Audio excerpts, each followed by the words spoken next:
चलिए, तो क्या चला था कल हमारा? तो कल हम लोगों ने पद संज्ञा कैसे होती है हमने पूरा सूत्र पढ़ा था, सभी को स्पष्ट है। अब हम सूत्र पढ़ेंगे। शत्रंत अभ्यस्त शब्दों के पुल्लिंग से पूरे रूप इस प्रकार बनाइए। तो जब इन्होंने कहा, इन्होंने यहाँ पर नुम आगम करने के लिए किस सूत्र के द्वारा कहा? सही, उगितचाम सर्वनाम स्थाने धातो। कहा कि नहीं कहा इन्होंने? बताइए। हेलो, अच्छा रिकॉर्ड इसे शेयर नहीं करा मैंने। यहाँ पर ये जो नाभ्यस्तात चतुर सूत्र है, इस सूत्र को पढ़ने से पहले एक बार इसका रिवाइज करिए कि जब हमने नुम आगम कर रहे हैं, गच्छन गच्छन्तौ गच्छन्तः गच्छन्तम गच्छन्तौ फिर गच्छतः, तो यहाँ पर हमने नुम का आगम इन सर्वनाम स्थान में किस सूत्र के द्वारा किया? उगिदचाम सर्वनाम स्थाने धातु। उगिदचाम सर्वनाम स्थाने धातु। अब एक बात बताइए मुझे, चाहे अभ्यस्त धातु से हम क्षत्रिय प्रत्यय लगाए, चाहे अनभ्यस्त धातु से लगाए, तो क्षत्रिय प्रत्यय तो उगित तो होगा ही कि नहीं होगा? क्षत्रिय प्रत्यय में, दोनों क्षत्रिय प्रत्यय में रीकीट संज्ञा तो होगी कि नहीं होगी? बताइए। तो दोनों जगह पर रीकीट संज्ञा, मतलब अभ्यस्त में भी क्षत्रिय में रीकीट संज्ञा होती है, वो भी उगित है, और अनभ्यस्त में भी। तो हमने अनभ्यस्त में तो नुमागम कर दिया, पर जब हम अभ्यस्त में पहुंचे तो सूत्र आया हमारा नाभ्यस्तात छतु। न अभ्यस्तात छतु है ही क्या? ये बताइए क्या हो सकता है? यहाँ पर च का योग है, मतलब शतुहु है तो क्षत्रि का हाँ, षष्ठी हो गई, क्षत्रि का षष्ठी हो गई, तो क्या बना? शतु बना। जैसे पितृ का पितुहु, मातृ का मातुहु, वैसे क्षत्रि का शतुहु। ठीक है, तो क्या बोल दिया इन्होंने कि न अभ्यस्तात शतुहु, क्षत्रि के अभ्यस्त होने के बाद में क्षत्रि को नुमागम नहीं होगा। ये देखिए, इसके बाद ही 7 1 70 से 70 सूत्र है, 7 1 70, और ये कौन सा सूत्र है? 7 1 78। मतलब इसके बीच में भी कुछ है, पर यहाँ से निषेध प्रारंभ करना कि नहीं होगा यहाँ से। इसका मतलब क्या है कि आपके जो जितने भी आपके अभ्यस्त शब्द होंगे, कौन से शब्द होंगे आपके? जितने भी आपके अभ्यस्त शब्द होंगे, उन अभ्यस्त शब्दों के बाद में आपको सर्वनाम स्थान के पद पर नुमागम नहीं करना है। नुमागम नहीं करना है। जैसे देखिए, दद धातु है, ददा की पहले ददा थी, ददा धातु के ददा बना, अत आया अत, तो स्नाभ्यस्त से आ का लोप कर दिया, तो दद प्लस अत ददत बना हमारा। अब ददत बनने के बाद में हमने सोचा कि इसमें भी नुमागम करके ददन बना देंगे। ददन ददंतौ ददंतः ददंतम ददंतौ ददतः, ऐसे रूप बनाएंगे। तो इसने मना कर दिया नाभ्यस्तात छतु ने कि नहीं होगा, ऐसे नहीं बनेंगे, नुमागम नहीं होगा। जब नुमागम नहीं होगा तो फिर नुमागम न करने के बाद भी ये धातु हमारा, ये जो अंग है हमारा, ये हलंत है कि नहीं है? बताइए। तो हलंत होने के कारण, अगर हलंत के बाद में कभी भी सुप्रत्यय का सा आता है तो उसका हमेशा लोप होता है। ये बात निश्चित है, क्योंकि हलंग्याभ्यो दीर्घात सुतिस्य प्रथम हल। कल मैंने शाम वाली कक्षा में इस सूत्र को पूरा करके एक्सप्लेन किया कि दीर्घात क्यों पढ़ा गया है, यंत क्यों पढ़ा गया है, आवंत क्यों पढ़ा गया है, हल क्यों पढ़ा, केवल हल क्यों बोला गया है, सूती सी का ही क्यों बोला है, अप्रत क्यों बोला है, हल क्यों बोला है, सारी चीजें एक्सप्लेन करी। मनीष जी ये जो लिखा हुआ है इसका अर्थ लिखा हुआ है माता जी की किताब में, सु औजस अम औ विभक्तियां परे रहने पर अभ्यस्त संज्ञक अंगों को नुमागम नहीं होता, सर्वनाम स्थान परे रहे। ये सर्वनाम स्थान परे रहने पर तो सेंटेंस में नहीं चाहिए था ना? नहीं, सर्वनाम स्थान पर क्योंकि ये रहने तो पर, सिर्फ ये है ना। देखिए, सर्वनाम नुमागम सर्वनाम स्थान के पर ही हो रहा है। ठीक है, नुमागम करने की प्रकरण होगा शायद। नहीं, पर जो नाभ्यास्तात् छतुः जो सूत्र है, हाँ इसमें तो सर्वनाम स्थान की हाँ, कोई वो तो अनुवृत्ति उन्होंने, कुछ भी नहीं है वो ना। सर्वनाम स्थान देखिए, उदितचाम सर्वनाम स्थान से पर क्या कहते हैं, ये तो उसका हो गया ना। नाभ्यस्त देखते हैं अनुवृत्ति आ रही कि नहीं आ रही।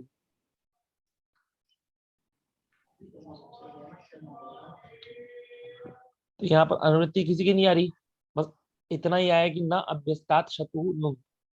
तो मतलब कि वही बात है कि सर्वनाम स्थान जो ये लगाया हुआ है, ये स्पष्टीकरण के लिए माता जी ने लगाया है कि सर्वनाम के स्थान के परिणाम पर ही प्राप्त हो रहा होगा, पर ये नहीं कह रहा है सर्वनाम स्थान के परिणाम, अर्थात अन्य किसी चीजों से भी अगर नुमागम अभ्यस्त क्षत्रिय अभ्यस्त में प्राप्त होगा तो वहां पर निषेध कर दिया जाएगा। ठीक है मोदी?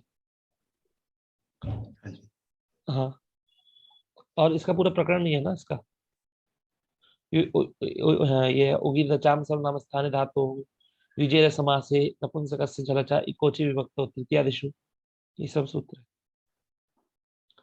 चलिए, तो इसके बाद में ये हमारा सूत्र बना हमारा। तो जब हमने मतलब हलंग्या में दीर्घात सूत्र से प्रथम हल से लोप कर देंगे तो ददत बना, केवल ददत।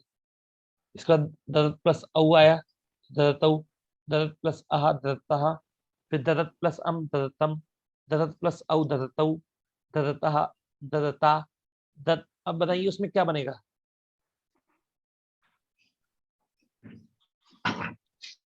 ददतभ्याम क्या पद बनेगा? संज्ञा हो गई ना, तो पद संज्ञा होने से फिर झलाम जशोंते करके ददतभ्याम। तो ये तो ददा के दा है, ये जो दोनों दा है ददा के दा है। ये किसका दा है? ये ता का दा है, क्षत्रिय प्रत्यय का जो ता है उसका ता है। इसको झलाम जशोंते से दा होकर के ददतभ्याम ददतभी ददते ददतभ्याम ददतभ्या, इस प्रकार सारे रूप बन जाएंगे। और सिर्फ प्रक्रिया वही है आपको जोड़ने की, जो मैंने आपको पूर्व कक्षा में बताई थी। इनको गच्छन गच्छन तो मैंने जो बताई थी, यहाँ कुछ नहीं होगा यहाँ होगा, बस इतना ही है। ऐसे ही जक्ष शब्द जागरी की, जागरी शब्द है, तो जागरी को क्या करा हमने? जागरी को हमने इको एनर्जी से यण कर दिया, और यण करने के बाद में जो जागरण बनाते थे, जागृति बनाते थे हम लोग, तो अब क्या बना है? जागृत। तो इसके रूप कैसे लेंगे? जागृत जागृतो जागृता जागृतम जागृतो जागृता। जक्ष धातु आई, तो हम लोग जक्ष में क्या रूप बनाते थे? जक्षति, जक्षति बनाते थे, जक्षिति, जक्षिति, जक्षिति बनता था ना मोदे। हाँ जी, वो इडागम आ जाता है ना, इडागम वो हो जाता है उससे, तीन में रदादिभ्यश्च सूत्र, या फिर उससे रदादिभ्यश्च से ही होगा सर, या फिर रुदादिभ्य सार्वधातु की। एक मिनट देखता हूँ। हाँ,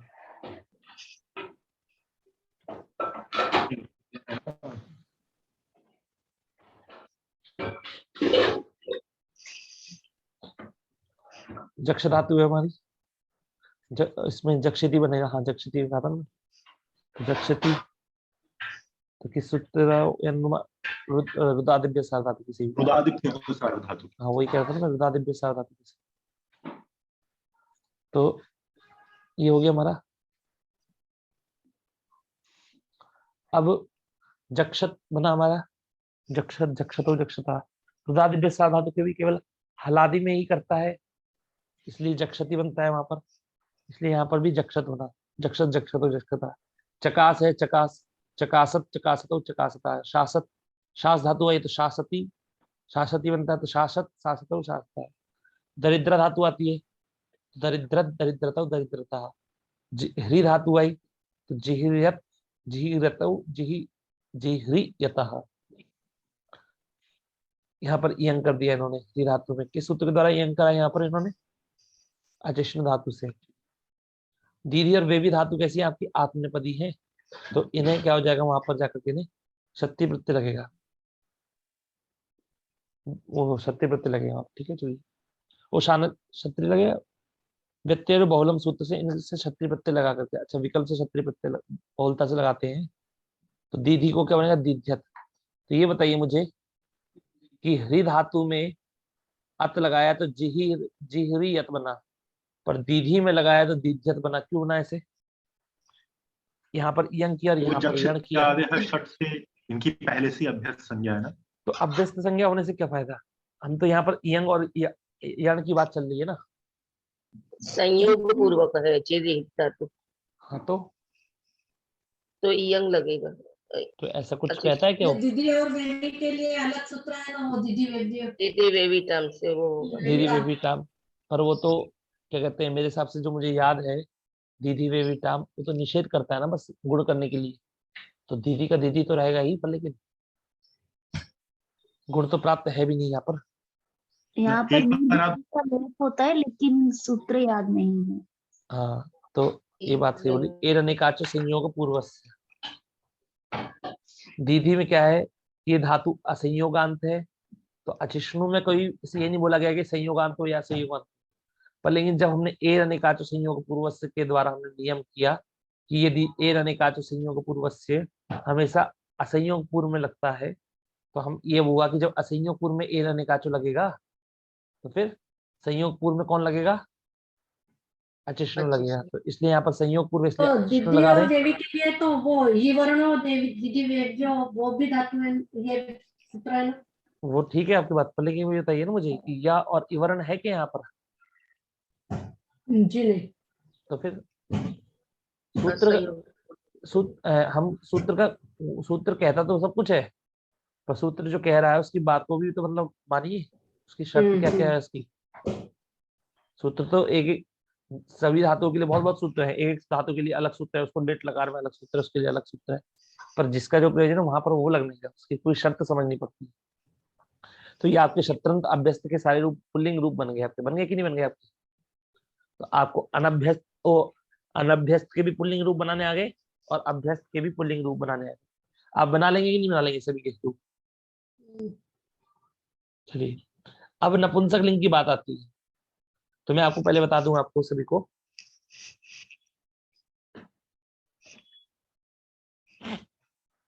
नपुंसक लिंग के प्रत्यय होते हैं, ये जो बता रहे हैं आपको, ये प्रत्यादेश बता रहे हैं, ये आपको प्रत्यादेश बता रहे हैं। तो समोर नपुंसकात, ये समोर नपुंसकात क्या है, ये सु और अम प्रत्यय का लुप करेगा नपुंसक लिंग में।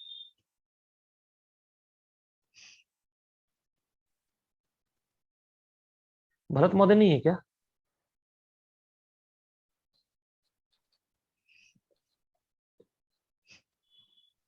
आजकल क्लासेस में आ नहीं रहे हैं, कभी तो सही हो। जियोन कौन है, जियोन कौन है। जीवन देख, तो चलिए ये क्या कह रहे हैं, नपुंसकात परस्य प्रथमा द्वितीया सुवच एक वचन से सु अम प्रत्यय लुक भवति। तो नपुंसक लिंग में इसका मतलब जब हम नपुंसक लिंग में प्रयोग करेंगे तो नपुंसक लिंग के सु और अम प्रत्यय का लुक होता है। इस कारण से तो आपका वारी जो शब्द है, वारी वारिणी वारिणी बनता है कि नहीं बनता है आपका, वारी जो बनता है, वारी वारिणी वारिणी वारी वारिणी वारिणी, तो दोनों जगह पे क्या होता है, नपुंसक लिंग में सु और अम का लोप हो जाता है। हुआ कि नहीं हुआ बताइए, समझ में आपको ये। तो इसका मतलब आप पहली बात ये समझ लीजिए कि सु औ जस अम औ शस, इन पे फोकस करिए बस। तो पहले सूत्र ने क्या कह दिया, सु और अम प्रत्यय का लुक हो जाता है, सु और अम का लुक हो जाता है, ठीक है। फिर कह दिया, फिर कह रहे हैं नपुंसकात च, नपुंसकात च, तो नपुंसकात च मतलब यहाँ पर है क्या, नपुंसकात च, ये रहा।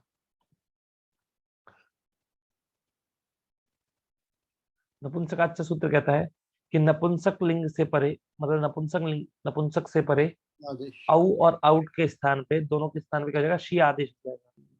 तो शी में हमने यहाँ पर हमने क्या कर दिया, औ, दोनों औ के स्थान पे शी आदेश किया और दीर्घ शी किया, और इसमें दोनों में एक संख्या होने के बाद ई बचेगा, क्या बचेगा, ई। अब जस और शस आए, तो जस शसो हो शी, जस शसो हो शी, तो यहाँ पर जस और शस के परम पर क्या जाएगी, शी की, रस्व शी किया हमने जस और शस के स्थान पे। तो ये आपको केवल इसी के लिए नहीं, आपको सुबंत आप प्रक्रिया पढ़ेंगे तो उसमें भी आपको ये आपका प्रत्यादेश मिलेगा आपको। तो हमने 3 सूत्र पढ़े हमने, एक समोर नपुंसकात जिसने सुअर अम का लोप कर दिया, एक आया आपका कौन सा नपुंसकाच्च जिसने औ के स्थान पे शी कर दिया, और एक जस शसो शी आया जिसने रस्व शी कर दी। अब देखिए सूत्र, यहाँ पर हल्का सा ध्यान दीजिए कि सर्वनाम स्थान संज्ञा किसकी हो रही थी यहाँ पर? किसी की प्राप्त थी क्या पहले? नहीं, नहीं प्राप्त थी। क्यों नहीं प्राप्त थी? क्योंकि सूत्र ने कहा था सुट अनपुंसकस्य, हम्म, अनपुंसकस्य। उसने कहा था कि नपुंसक लिंग को छोड़ करके, अर्थात इसका मतलब कि पुल्लिंग के सुट को और स्त्रीलिंग के। और स्त्रीलिंग के सुट की सर्वनाम स्थान संज्ञा हो जाएगी, पर नपुंसक लिंग के सुट की सर्वनाम स्थान संज्ञा नहीं होगी। बात समझ में आएगी नहीं आई? तो यहाँ पर सुट की सर्वनाम स्थान संज्ञा नहीं होगी। इस कारण से क्या था, तो इन ये जो 5 प्रत्यय की अगर प्राप्त होती तो इन 5 की सर्वनाम स्थान संज्ञा नहीं करी गई। करी गई? नहीं करी गई। इन 5 की सर्वनाम स्थान संज्ञा नहीं करी। 2 तो गायब हो गए। अब पर लेकिन सूत्र बनाया इन्होंने, श्री सर्वनाम स्थानम। सर्वनाम की स्थान की अनुवृत्ति इसी से ही आती है, नपुंसक से। तो श्री सर्वनाम स्थानम, ये जो सूत्र बनाया गया, इसमें क्या कहा कि श्री जश और शस के स्थान पे जो शी हुआ है, उस शी की वो रस, शी सर्वनाम स्थान में रस्व शी पढ़ा गया है। अगर दीर्घ पढ़ते तो इसकी हो जाती, ठीक है ना? तो ह्रस्व शी पढ़ा गया है, इस कारण से इस ये जो शी आए, इनकी क्या हो जाएगी? इन दोनों शी की सर्वनाम स्थान संज्ञा हो जाएगी। तो अगर तो यहाँ पर क्या बात हुई कि अन्य की जो, अगर सुट नपुंसक अस्य में अगर नपुंसक नहीं पढ़ते तो इनकी प्राप्त हो जाती, इनकी प्राप्त हो रही थी, पर इसकी अप्राप्त हो रही थी। हो रही थी कि नहीं हो रही थी? इसकी भी प्राप्त थी शी की, उसकी तो क्या है कि उसको उसकी भी प्राप्त थी, तो अगर वो सूत्र में पढ़ देते तो इनकी भी हो जाती प्राप्त। पर लेकिन यहाँ पर क्या हो जा रहा है? अतिव्याप्ति हो जा रही है। क्या हो जा रही है? अतिव्याप्ति। अतिव्याप्ति का मतलब ये होता है कि हमको जितने क्षेत्र में कार्य करना है उससे ज्यादा क्षेत्र हमारे पास मिल गया। समझ में आया कि नहीं आया? अतिव्याप्ति। और अव्याप्ति माने कि जिस क्षेत्र में हमें काम करना है वहां पर क्या हो गया? वहां पर कम पड़ गया, वो उतना जितना क्षेत्र में करना होता उसमें कम पड़ गया। तो यहाँ पर क्या हो जाता कि हमें शी, इन दोनों शी में कार्य नहीं करना था, इनमें भी सर्वनाम स्थान संज्ञा हो जाती, अतिव्याप्ति हो जाती, एक्स्ट्रा हो जाता। अतिव्याप्ति मतलब मान लीजिए एक्स्ट्रा हो जाता, ठीक है? और ये और शी में नहीं होती, इसका मतलब क्या होता? एक्स्ट्रा। और उसका क्या कहेंगे? उसको एक्स्ट्रा का अभाव को क्या कहेंगे? तो मतलब अभाव हो जाता है, यहाँ पर नहीं हो पाती। इसलिए इन्होंने सूत्र बनाया श्री सर्वनाम स्थान से। अब इन दोनों की सर्वनाम स्थान संख्या अब आपके पास 7 की है। तो इसका मतलब क्या है? अब आपका जो सूत्र आएगा, जो आपने सूत्र पढ़ा है, उगी दचाम सर्वनाम स्थाने धातु हो, और कौन सा सूत्र? बस और कौन सा सूत्र पढ़ा आपने? नाभ्यस्ता चतु। वो दोनों सूत्र सर्वनाम स्थान के परिणाम पर कार्य करते हैं। तो वो अब इनके परिणाम पर करेंगे क्या कार्य? नहीं करेंगे। किसके बारे में करेंगे? इस सर्वनाम स्थान के बारे में करेंगे। 2 है। तो यहाँ पर आपको ये फोकस करना है कि यहाँ पर आपके सर्वनाम स्थान कितने हैं? 2 हैं। चलिए, इसके बाद कह रहे हैं श्री सर्वनाम स्थानम, ये हो गया, हमने पढ़ लिया। हमने नेहा जी है कि नहीं है? है महोदय, कल नहीं थी मैं। अच्छा, कल का मुझे प्लीज वीडियो भेज देना। मैं कल वीडियो तो मैंने सबको भेज दी है ग्रुप में। हाँ हाँ ठीक है ना? जी। वा नपुंसकस्य, वा नपुंसकस्य, जो निषेध करने वाला सूत्र था नाभ्यस्ताचतुः, उसके नीचे ही पढ़ दिया इसको। देखिए, ये 78 है, तो ये क्या है? 79 है। तुरंत बात पढ़ दिया। तो इसने कह दिया, वो निषेध कर रहा था कि न अभ्यस्तात शतु, मतलब कि अभ्यस्त अंग के क्षत्रिय, मतलब क्षत्रिय प्रत्यय के परिवर्तन, मतलब क्षत्रिय के जो क्षत्रिय है उसको नुमागम नहीं होगा सर्वनाम स्थान के परिवर्तन पर। बताया था नहीं बताया था उसने?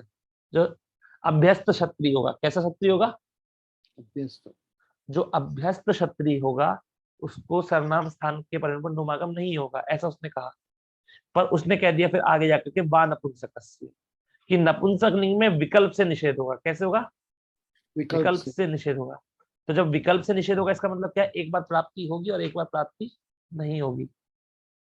होगा कि समझ में आया कि नहीं आया? तो इसका मतलब क्या है कि यहाँ पर जो आपके नपुंसक लिंग में जो आपका अभ्यस्त अंग होगा, शत्रंत अभ्यस्त जो आपका अंग होगा, उसके नपुंसक लिंग में सर्वनाम स्थान के परिणाम पर 2 रूप बनेंगे। तो बने कि नहीं बने? एक बार जब हमने नुमागम किया तो ददंती, ददंती, और जब नुमागम नहीं किया तो क्या बना आपका? ददती, ददती। समझ में आया कि नहीं आपको? हाँ महोदय। जी। इसका मतलब आप क्या कह सकते हैं कि इसका मतलब आप ये कह सकते हैं कि जितने भी नपुंसक लिंग होंगे, अभ्यस्त नपुंसक, शत्रंत अभ्यस्त होंगे, शत्रंत अभ्यस्त नपुंसक लिंग होंगे, उनको आपको क्या करना है? शी और शी के पद पर दो, एक बार अति जोड़ना है और एक बार क्या जोड़ना है? अंति जोड़ना है। तो अत था, अत में शी प्रत्यय का ई मिल गया तो अति बन गया, अत में शी प्रत्यय का ई मिल गया तो अति बन गया, और अत में नुम करने के बाद में अंत बना और शी प्रत्यय का ई मिल गया तो अंति बन गया। तो इस प्रकार अन्य जो धातु आएंगी, जैसे जक्ष धातु हुआ है तो इसका क्या बनेगा? जक्षति, जक्षंती। ठीक है। दरिद्र आएगी, ये देखिए ये दिखा रहे हैं यहाँ पर। जागृत का है, जागृत, जागृत, जागृत मतलब जागृत धातु थी तो जागृति, जागृति। ददत में आया ददती, ददंती। शासत आया, शासत, शासती, शासंती। स्पष्ट हो गया महोदय आप सभी को? और बाकी की प्रक्रिया कैसी होगी आपकी? इतनी प्रक्रिया तो पूर्ववत होगी, जैसे आपने मैंने बताया आपको पूर्व। पर ददत के बाद में आया, ददत के बाद में ददत आया, ददत, यहाँ पर कुछ नुमागम होगा क्या आपका? बताइए। नहीं होगा। तो क्या नुमागम नहीं होगा? क्योंकि ये सर्वनाम स्थान संज्ञा है नहीं इसकी यहाँ पर। तो क्या कर दिया हमने? समोर नपुंसकात से सु और अम दोनों का लोप कर दिया। किसका लोप कर दिया? सु और अम दोनों का लोप कर दिया। समझ में आया कि नहीं आपको? हम यहाँ पर उससे ही सु का लोप तो उससे ही कर सकते थे, क्या नाम है, इससे अलंग्या दीर्घात से, और अम का लोप भी करना था, इसलिए हमने समोर नपुंसकात पढ़ा। और ये जो नपुंसकात सूत्र है उसने क्या कर दिया? औ के स्थान पर ई कर दिया, मतलब शी में दीर्घ शी किया, शी में क्या बचता है आपका? दीर्घ ई, ददत प्लस ई, ददती।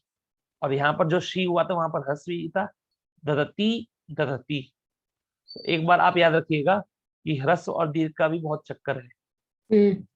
ठीक है। और इसके अलावा जितने भी रूप बनेंगे वो सारे के सारे रूप आपके किसके बनेंगे? पुल्लिंग की तरह ही बनेंगे। बात स्पष्ट होगी आप सभी को? चलिए, अब शत्रंत अनभ्यस्त के रूप बना रहे हैं। इसके रूप बनाना चाह रहे हैं शत्रंत अनभ्यस्त के। तो देखिए, अब ये शत्रंत अनभ्यस्त को 3 भागों में विभाजित कर रहे हैं। शत्रंत अनभ्यस्त को 3 भागों में विभाजित कर रहे हैं, ये आपको ध्यान से समझना है। पहला क्या कह रहे हैं कि शी प्रत्यय के परण पर होने वाले अंग कार्य, कि शी के परण पर ये अंग कार्य होंगे। ठीक है। क्योंकि शी के परण पर क्यों हो रहे हैं? क्योंकि शी की सर्वनाम स्थान संज्ञा है, इसी कारण से शी के प्रत्यय परण पर अंग कार्य करेंगे। क्या अंग कार्य है? कि हमने पढ़ा कि शी प्रत्यय की सर्वनाम स्थान संज्ञा है, तो सर्वनाम स्थान संज्ञा होने के कारण क्या होगा? वहां पर कौन सा सूत्र लगेगा आपका? बताइए, बताइए। जसोश्री, जशोश्री। शी की सर्वनाम स्थान संज्ञा है, तो वहां पर उगिदचाम सर्वनाम स्थान धातु लगेगा। लगेगा कि नहीं लगेगा? श्री सर्वनाम स्थान। ठीक है ना। सर्वनाम स्थान संज्ञा होगी तो उगिदचाम सर्वनाम स्थान धातु लगेगा।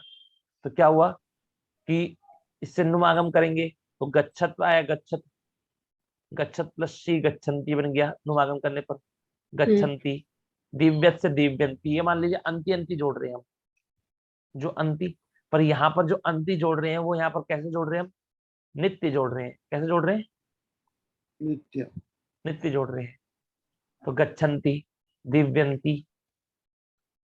तो इस समझ में आया कि नहीं आपको? ये तो यहाँ पर हमने नुमागम नित्य किया है हमने, क्योंकि वो जो विकल्प से करने के लिए कहा था वो सूत्र किसमें था? केवल अभ्यस्त के लिए विकल्प से था। पर यहाँ पर तो नुमागम नित्य होगा कि नहीं होगा? चोरे चोरंती। पर कह रहे हैं कि शी प्रत्यय परे होने पर, ये तो इसके लिए तो हो गया आपका कंप्लीट। जो जशो सी से आप जो सर्वनाम स्थान के परण पर नुमागम करते उसका प्रकरण तो खत्म हो गया। अब प्रकरण ला रहे हैं किसका? शी का प्रकरण ला रहे हैं। शी प्रत्यय, शी प्रत्यय कौन सा वाला? शी प्रत्यय दीर्घ वाला, और ओट की जगह पे आया हो। हाँ, अब इस ऐप कितने प्रकार से बोले आपने?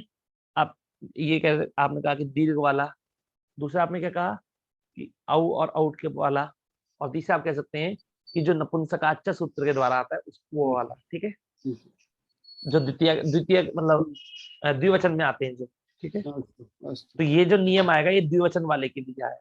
हम्म, इन्होंने कह रहे कि इसके परिणाम पर आपको आपके सभी जो गण हैं आपको अपने गणों को 3 भागों में विभाजित करना होगा। कितने भागों में विभाजित करना होगा? 3। 3 भागों में। तो ऐसा क्यों कह रहे हैं? तो कह रहे हैं, वैसे हम कितने प्रकार के बनाते हैं, बताइए,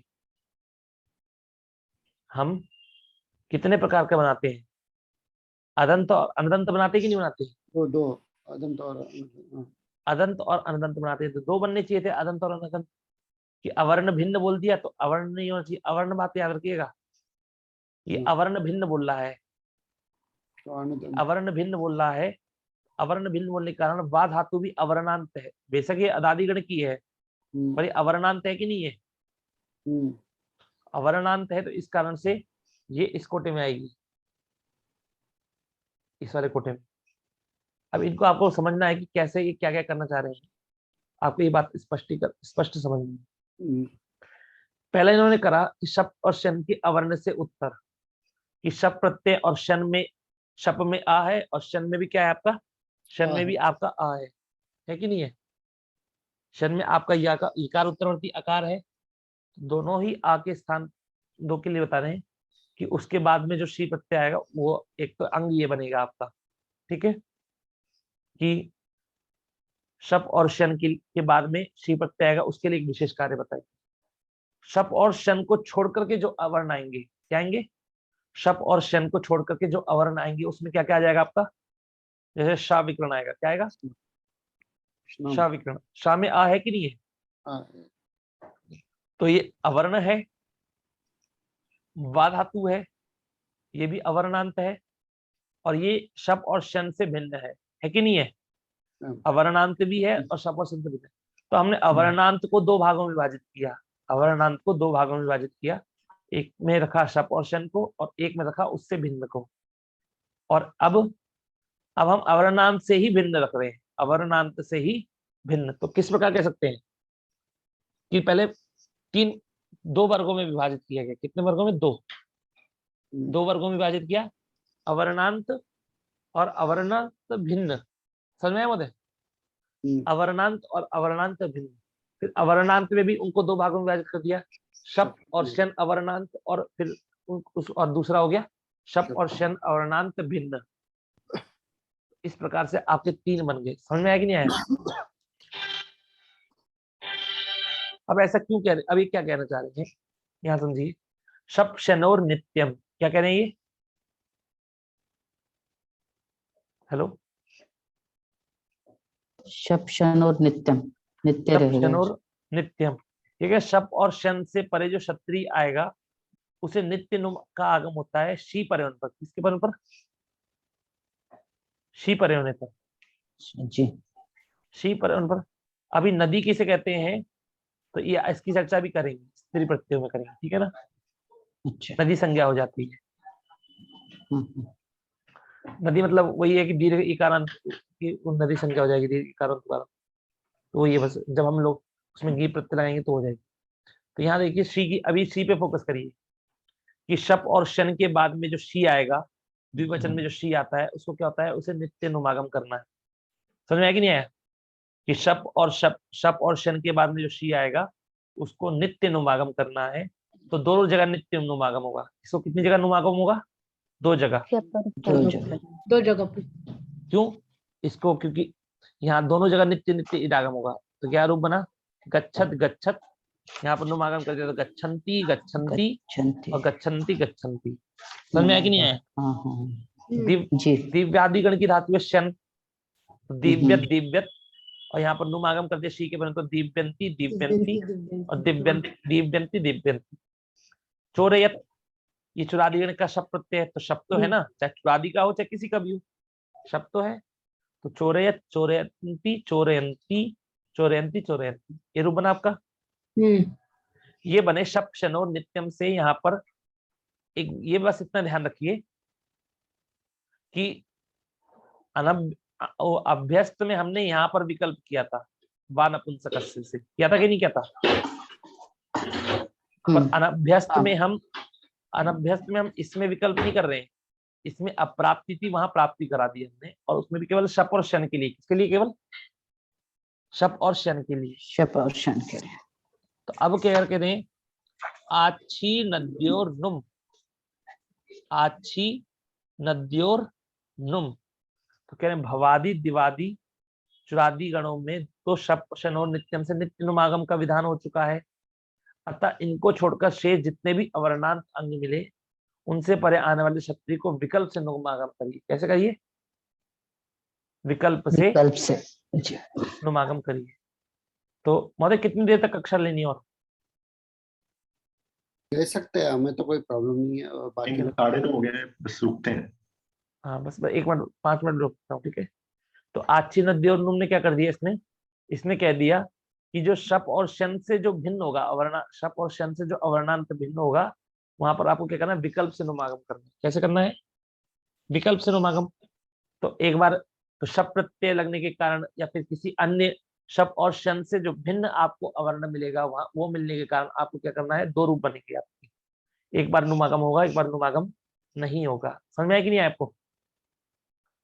तुदत तुदत, तो नुमागम नहीं किया तो तुदती तुदती तुदंती तुदंती। यहाँ नुमागम क्यों हो रहा है विकल्प से? बताइए क्यों हो रहा है नुमागम विकल्प से यहाँ पर? हेलो, नुमागम यहाँ पर विकल्प से क्यों हो रहा है? क्योंकि ये सूत्र से नहीं, वो सूत्र से तो है, क्योंकि ये शप और शन से भिन्न अवर्णांत है। क्योंकि ये शप और शन से भिन्न अवर्णांत है, इसका मतलब आप समझिए कि शप और शन होगा तो उसमें नित्य नुमागम होगा, और शप और शन से भिन्न होगा अवर्णांत तो उसमें विकल्प से नुमागम होगा। इसलिए 2 रूप बने कि नहीं बने आपके? जी। चलिए इसके बाद में अवर्ण भिन्न के लिए बता रहे हैं। अवर्ण भिन्न के लिए कोई भी नुमागम करने के लिए नहीं कहा गया। अवर्ण भिन्न के लिए कोई भी नुमागम करने के लिए नहीं कहा गया। इसके रूप कैसे बनेंगे? सिंपल, कि नुमागम नहीं होगा तो घ्नत घ्नति घ्रंति, घ्नत घ्नति घ्रंति। ये बात समझ में आई कि नहीं आई आपको? चिन्वत है, चिन्वत क्या है आपका? ये अवर्णांत नहीं है। चिन्नु था, चिन्नु था आपका, अवर्णांत ना होने के कारण क्या है? चिन्वत चिन्वती चिन्वंती। तो क्या नियम बना हमारा? शप और शन में नित्य, और भिन्न, इनसे भिन्न में, इनसे भिन्न अवर्ण में अवर्णांत में विकल्प से।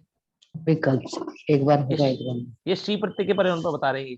हाँ, और तीसरे नंबर पे इन दोनों से जो भिन्न होगा हाँ, उसमें होगा ही नहीं। अवर्णांत से भिन्न, हाँ, अवर्णांत से जो भिन्न होगा नहीं होगा, उसमें नहीं होगा ही नहीं। समझ में आया आपको? द्विवचन नहीं होगा। हाँ, द्विवचन के लिए बता रहे हैं, क्योंकि एक वचन के लिए तो बता दिया उन्होंने कि नपुंसक लिंग में एक अगर अभ्यस्त के बाद मिलेगा तो वान नपुंसक से विकल्प से नुमागम होगा सर्वनाम स्थान के पर, और अनभ्यस्त से होगा तो नित्य होगा। बात समझ में आई? अब एक बार हल्का से 2 मिनट हम लोग इन सूत्रों को क्रम से समझ लेते हैं, क्रम से।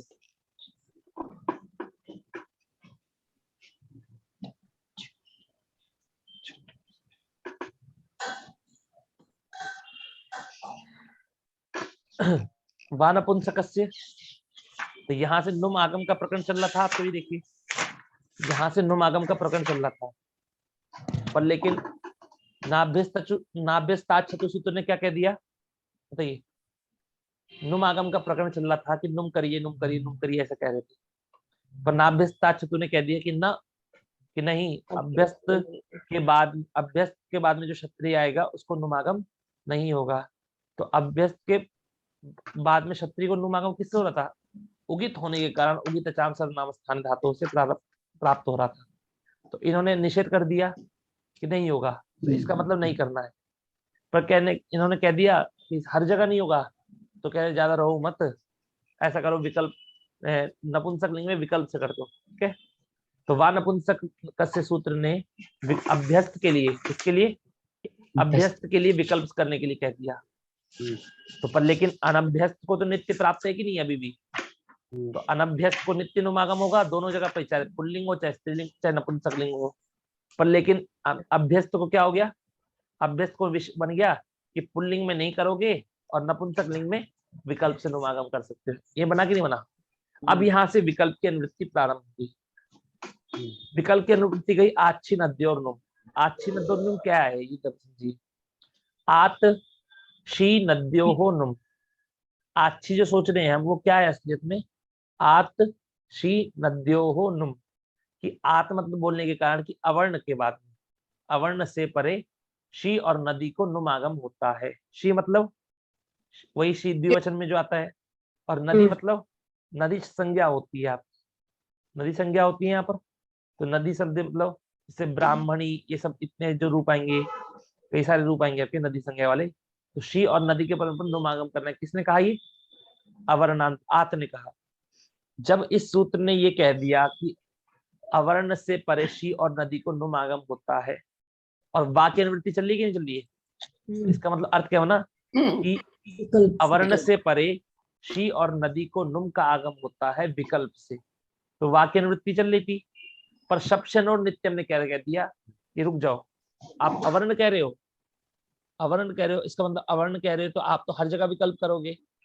पर शब्शन और नित्यम ने कह दिया नहीं, अगर शप और शन का नित्य, शप और शन का अवर्णांत होगा तो क्या होगा, नित्य ही नुमागम होगा। तो वा को किसने रोक दिया, अब किसने रोका, नित्य नित्यम ने रोका।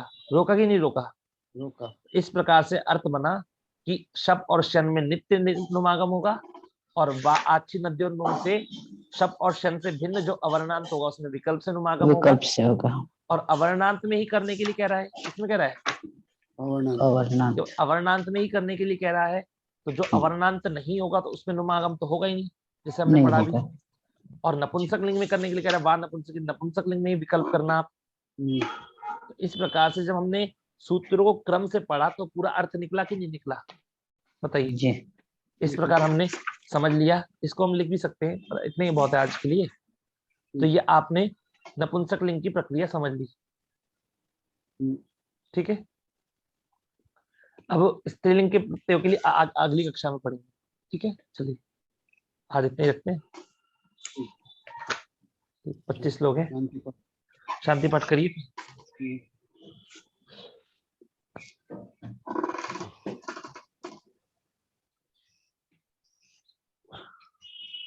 नेहा मानी जी आप